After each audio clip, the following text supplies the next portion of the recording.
Ngayon naman mga ka-RSP, tunghayan natin kung paano nabuo ang tagumpay mula sa maliit na hakbang at kung anong aral ang maaari natin mapulot sa kwento ng isang successful business owner dito sa Negosyo Tayo.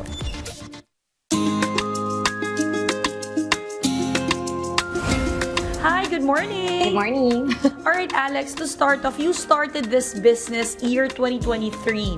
Prior to doing this, nagnenegosyo na tayo. Tell us more about your business journey. Actually, nag-start kami ng 2018. Tapos nag-start kami sa small milk tea shop. And then some of my friends asked me kung nagpapa-franchise kami. However, we're not yet ready during that time. So nag-start kami with, nag-share kami ng Jelish Tutorial Services, which is offering milk tea and coffee trainings. So for that, masyashare namin kung paano magtimpla, mag-costing, mag-create ng mga systems. And then eventually, ang nakita naming problem is kulang talaga sa sistema kaya nalulugi yung mga nagnenegosyo nito. Kaya kinreate talaga namin yung business namin to big talaga yung vision namin and to franchising to consultations. So doon na nag-move yung talagang journey namin. What made you decide to enter beverage business or yung milk tea business? Is this something that interests you or is this your passion? Coffee enthusiast talaga ako. So, nag-start ako mag-aral talaga ng copying, talaga ng farming, and then eventually talagang yung passion ko talaga mag-create ng beverage. At the same time kasi hindi siya mahirap i-prepare. And wala tayong spoilage pagdating sa drinks. So, that's why ang laki din ng markup and at the same time, yung mga tao talaga sa Pilipinas, they love drinks.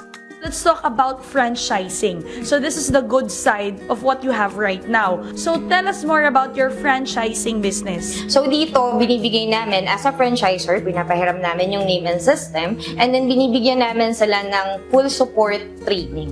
So from admin operations, dun sa lahat ng kailangan nila sa operations, and then sa pagtitimpla, yung mga do's and don't, and then of course yung food and safety management. So tinuturo din natin sa kanila kung paano nila mababalik yung return of investment nila by giving them the provision, getting them the capital investment, and of course yung operational expenses nila to get their monthly quota and kung gaano ba nila kabilis ito makukuha. Para sa mga kanegosyo natin dyan who would also like to enter business in time, ano ba yung advice na mabibigay mo sa kanila? Actually, number one, wag magmadali.